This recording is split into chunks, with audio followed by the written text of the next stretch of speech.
त्यांनी कंडक्ट केलेल्या मॅटरमध्ये आणि जजमेंट जे झालेलं आहे 6/5/2010 त्याच्या पॅराग्राफ 803 हा अत्यंत महत्त्वाचा आहे. In all, there were 5 firearms entry wound found on the shoulder blade, top region between neck and right shoulders. There were 3 corresponding exist wounds. 2 deformed bullets were retrieved. मी त्याच्या वाचत नाही. डॉक्टर चिखलीकरांनी असणारा पोस्टमॉर्टम केलेला आणि त्या पोस्टमॉर्टमच्या रिपोर्टमध्ये आणि बॅसिलिटिक रिपोर्ट्समध्ये the bullet retrieve from the dead bodies was sent to ballistic expert. आणि हा सगळ्यात महत्त्वाचा आहे. The comparison did not lead to any conclusive opinion whether the bullet tallied with the test fired bullet from weapons held by accused number 1. Accused number 1 म्हणजे हा असणारा Kasab or deceased accused number 1 Abu Ismail. म्हणजे ज्या बुलेट्स हेमंत करकरेंच्या शरीरातून मिळाल्या त्या bullets आणि कसाब आणि अबू सलीम यांनी वापरलेल्या जे वेपन्स होते त्या वेपन्सची मॅच झाल्या नाहीत. हा त्याच्यातला असणारा अहवाल 803 मध्ये आहे. 804 मध्ये पॅराग्राफ 804 पान नंबर 922/2022 त्याच्यामध्ये सुद्धा अत्यंत महत्त्वाचं आहे. 2 bullets were retrieved from the dead body of Mr. Vijay Sakalkar during the course of postmortem examination. They were sent to basiletic expert for examination. The comparison did not lead to any conclusive opinion. म्हणजे साखळकरांच्या शरीरामधल्या सुद्धा त्या 2 bullets मिळाल्या. त्या bullets Kasab आणि अबू सलीम यांनी वापरलेल्या weapons बरोबर match झालेल्या नाहीत. किंवा उज्ज्वल निकम यांना असणारे माझे 2 प्रश्न आहेत. इलेक्शनच्या अगोदर त्यांनी उत्तर द्यावी असं माझं त्यांना आव्हान आहे. पहिला की याच्यामध्ये मी ह्या कांड झालं हे बरोबर आहे, त्याच्याबद्दल कुठलाही दुमत नाही. हे पाकिस्तानने स्पॉन्सर्ड केलेला टेररिझम होता याच्याबद्दल दुमत नाही. परंतु ह्या कांडच्या आड गेम विदिन गेम आपण जसं इंग्रजी फ्रेज वापरतो तशा रीतीने ह्या कांडच्या अंतर्गत कोणीतरी कांड केलंय का याचा खुलासा निकम यांनी करावा, उज्ज्वल निकम यांनी करावा असं मी त्यांना आव्हान करतोय. आणि दुसरा, ते जेव्हा कंडक्ट करत होते आणि ह्या बुलेट्स यावेळेस मॅच झाल्या नाहीत त्यावेळेस या बुलेट्स कुठल्या वेपन्समधल्या होत्या किंवा कुठल्या बोरमधल्या होत्या. पोलीस वापरणाऱ्या बोरमधल्या होत्या की पोलीस न वापरणाऱ्या बोरमधल्या होत्या यांच्या संदर्भातली त्यांनी ॲडिशनल इन्क्वायरी इन्व्हेस्टिगेशन ऑफिसरला का केली नाही आणि कोर्टाला ही बाब त्यांनी का नजरेस आणून दिली नाही. या 2 गोष्टींचा असणारा खुलासा उज्ज्वल निकम हे करतील अशी मी अपेक्षा त्यांच्याकडून धरतोय. हा महत्त्वाचा बाब आहे असं मी त्या ठिकाणी मानतोय. कारण का गेम विदिन गेम असेल तर मग या गेमच्या पाठीमागचा सूत्रधार कोण आहे?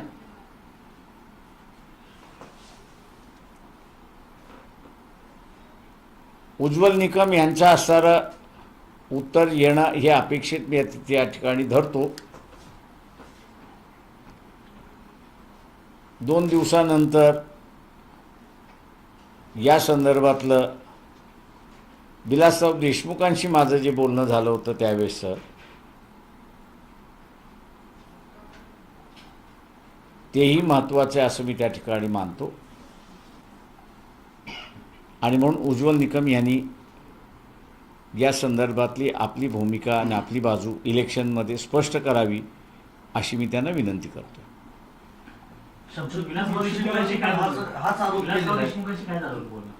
ते मी नंतर सांगतो ना, म्हणजे आता नंतर सांगतो. इतक्या वर्षानंतर आपण हे बाहेर काढतो याचं कारण असं आहे की संधी त्या ठिकाणी मला आमच्याकडे आली नाही. कदाचित पार्लमेंटमध्ये असतो किंवा असेंब्लीमध्ये आमचं कोणी असतं तर हा आम्ही इश्यू त्या ठिकाणी रेस केला असता. पब्लिकली बऱ्याच ठिकाणी असताना रेस करण्यात आलेला आहे, परंतु आज उज्ज्वल निकम हे स्वतःच कॅन्डिडेट आहेत. पार्लमेंटमध्ये जाण्याचं ते बोलतात आहेत. तेव्हा म्हणून मी मगाशी म्हटलं की पार्लमेंटमध्ये नॅशनल ऑनेस्टी असणं हे अत्यंत महत्त्वाचं आहे. तेव्हा नेशन फर्स्ट या हिशेबाने उज्ज्वल निकम यांनी बोलावं अशी आम्ही त्यांना विनंती करतो. मध्ये याचा उल्लेख आहे ऑलरेडी. शमशुद्दीन मुश्रीफ यांनी जे पुस्तक लिहिले त्यांनी हाच आरोप केलेला आहे. माझं म्हणणं असं आहे की आत्ता ते ह्याच्यामध्ये बऱ्याच थिअरी झाल्या आहेत किंवा तिथे असणारा इवन बिहारमधली जी असणारी हायकोर्टामधली मॅटर होती त्याच्यामध्ये सुद्धा अनेक अनआन्सर्ड इश्यूज रेज करण्यात आले होते. परंतु शासकीय यंत्रणेमध्ये जे बसलेले आहेत ते BJP मधले बसलेले आहेत, ते काँग्रेसमधले बसलेले आहेत आणि ते NCPमधले बसलेले आहेत. आणि हे तिघंही त्यावेळेस सत्ताधारी होते अशी परिस्थिती आहे. ही माझ्या दृष्टीने आम्ही असं म्हणतो की पहिली संधी आम्हाला मिळालेली आहे की ज्याच्यामध्ये उज्ज्वल निकम यांना आम्ही डायरेक्टली प्रश्न विचारू शकतो, कारण आज ते कॅन्डिडेट आहेत. यांनी या संदर्भात स्पष्टीकरण दिलं. जेव्हा आम्ही या संदर्भात प्रश्न विचारला तर त्यांनी सांगितलं की जरी करकरेंच्या शरीरात घुसलेल्या ज्या 5 गोळ्या आहेत तरी कसाबच्या बंदुकीतून नाही निघाल्या असल्या तरी तिथले परिस्थितीचे जे पुरावे आहेत प्रत्यक्षदर्शी जे आहेत त्यांनी सांगितलेलं आहे. प्रश्न असा आहे त्याच्यामध्ये की त्यांनी खोटं बोललेलं आहे. मी याचं सरळ सांगतो. याचं कारण असं आहे की ज्या बुलेट्स करकरेंच्या आणि सालसकरांच्या शरीरातून मिळाल्या त्या जर कसाब आणि अबू इस्माईल यांनी वापरलेल्या बंदुकीशी नसतील, त्याच्याशी मॅच होत नसेल तर त्याला तो तिसरा आहे की ज्यांनी चालवलेला आहे तो तिसरा कोण आहे, अननोन पर्सन कोण आहे तो. पोलिसांचा संशय घेतला जातोय तो एखादा RSS. माझं म्हणणं असं आहे कोणी असेल, माझं म्हणणं असं आहे की हा एक सिनियर वकील म्हणून हा प्रश्न उज्ज्वल निकम यांना पडलाच पाहिजे होता. एक सिनियर लीडिंग क्रिमिनल लॉयर आहेत, ते साधे सुधे नाही आहेत. त्याच्यामुळे असणारं थर्ड पर्सन कोण आहे, थर्ड व्यक्ती कोण आहे याचा इन्क्वायरी जोपर्यंत होत नाही तोपर्यंत त्यांनी असणारं ती केस चालवायला नको होती, तिथेच थांबवलं पाहिजे होतं. हे डिमांड आहे. माझं मुशर्रफांशी काहीही संबंध नाही. माझा आता असणारा जो आहे उज्ज्वल निकम कॅन्डिडेट असल्यामुळे त्यांनी ह्याची उत्तरं द्यावी की त्यांनी कोर्टासमोर किंवा इन्व्हेस्टिगेशन ऑफिसर जे आहे त्या इन्व्हेस्टिगेशन ऑफिसरला ह्या बुलेट्स ज्या मिळाल्या त्या कोणी फायर केलेल्या आहेत, कशा फायर झालेल्या आहेत, वेपनरी कुठली आहे याचा त्यांनी असणारा इन्क्वायरी करायला का लावली नाही हा माझा सवाल आहे. पण एकूणच आपण जो प्रश्न उपस्थित केलेला आहे ते म्हणून पोलिसांच्या कार्यपद्धतीवरती मग प्रश्न उपस्थित होऊ शकतो, कसं पाहता एकूणच? माझं म्हणणं असं आहे त्याच्यामध्ये उज्ज्वल निकम यांनी उत्तर दिल्यानंतर मग ह्याच्यातली उरलेली प्रश्न बाहेर पडतात असं मी त्या ठिकाणी मानतो. याच्यावर भाजपचं असं म्हणणं आहे, त्यावेळेला देशाचे पंतप्रधान, मुख्यमंत्री, राज्याचे गृहमंत्री हे आघाडी सरकारचे होते, असं काल भाजपनं ऑलरेडी त्याच्यावर उत्तर दिलं. प्रश्न असे उत्तर त्याच्यातून असणारं कोणाचं सरकार आहे याच्यावरती अवलंबून नाही आहे. अवलंबून हे आहेत की त्या ज्या बुलेट्स सापडलेल्या आहेत त्या इन्व्हेस्टिगेशनमध्ये आलेलं आहे त्या कसाबच्या आणि अबुल इस्माईलच्या वापरलेल्या वेपनरीमधनं नाही आहेत. हे जेव्हा इस्टॅब्लिश झाल्यानंतर ते कोणाचं आहे हे पोलिसांनी किंवा असणारा वकील म्हणून कंडक्ट करणारा इन्व्हेस्टिगेशन ऑफिसरला शोधायला का सांगितलं नाही हा त्याच्यातला महत्त्वाचा प्रश्न आहे. वडेट्टीवारांनी ज्यावेळेला हा प्रश्न उपस्थित केला त्यानंतर त्यांना देशद्रोही अशा प्रकारचे त्यांचे पुतळे जाळले. माझे असणारे पुतळे जाळावेत पण माझा प्रश्न सातत्याने हाच राहणार आहे. शहीदांचा अपमान आपल्याकडे देखील बोटं दाखवली जाते त्यावेळेला आपण काय बोलू? माझं म्हणणं असं आहे सरळ की माझं काय त्यांना पुतळे जाळायचे असेल जाळावेत, त्यांनी असणारा देशद्रोही आहे असं त्यांनी घोषितही करावं. मला त्याच्यातला फार फरक पडत नाही. मला फक्त असणारा माझ्या एका प्रश्नाचं उत्तर त्या ठिकाणी उज्ज्वल निकम यांनी द्यावं आणि तो म्हणजे ज्यावेळेस जे एक्युज्ड आहेत त्यांनी वापरलेल्या वेपनरीमधले बुलेट्स नाहीत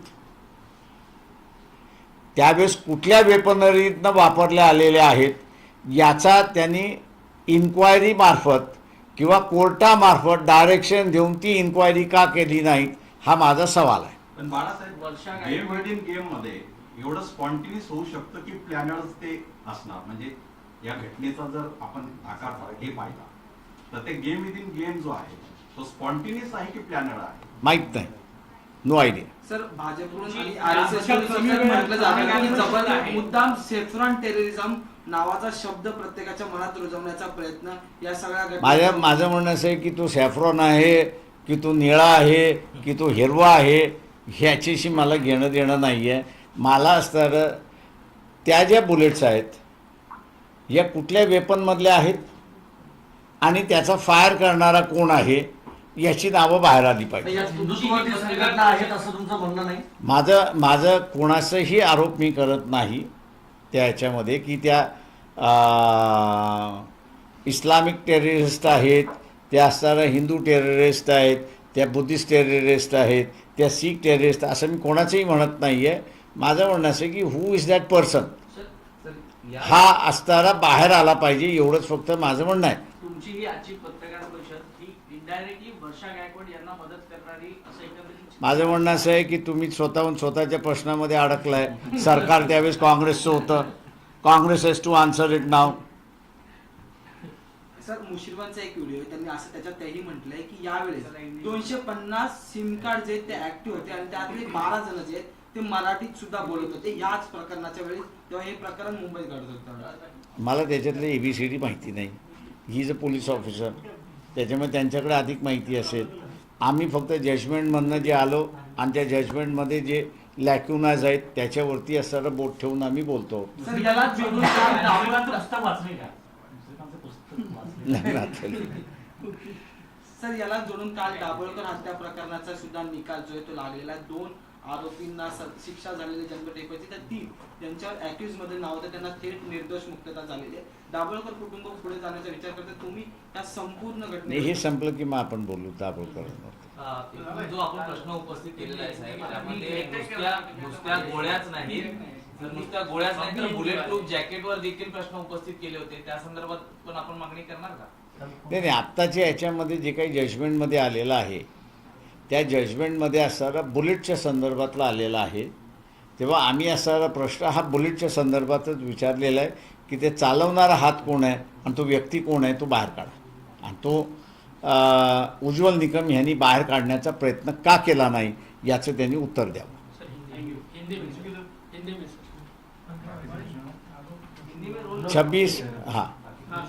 26/11 का जो इंसिडेंट है वो सही इंसिडेंट है. पाकिस्तान से आतंकवादी आए थे, उन्होंने बम्बई पे हमला किया, ये बात भी सही है, लेकिन जो जजमेंट है और जो चर्चा उस वक्त चली थी, मेरे ख्याल से उस चर्चा को जो है ये जजमेंट एक पुष्टि देता है। जजमेंट के पैराग्राफ नंबर 104 में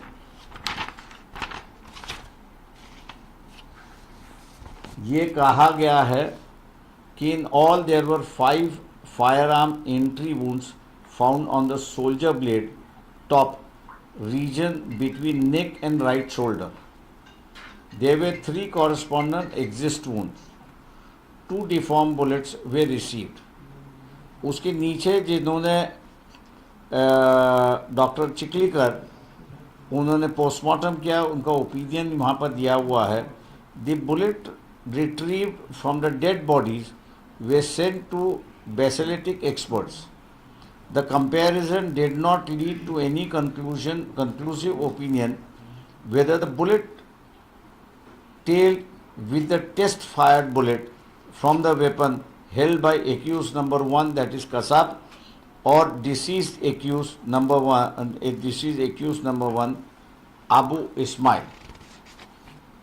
804 दूसरा जो पैराग्राफ है उसमें भी 2 bullets were retrieved from the dead body of Mr. Vijay Salaskar during the course of postmortem examination. They were sent to basaltic expert for examination. The comparison did not lead to any conclusive opinion. ये जो bullets Hemant Karkare के और साकलकर के शरीर से बरामद हुए,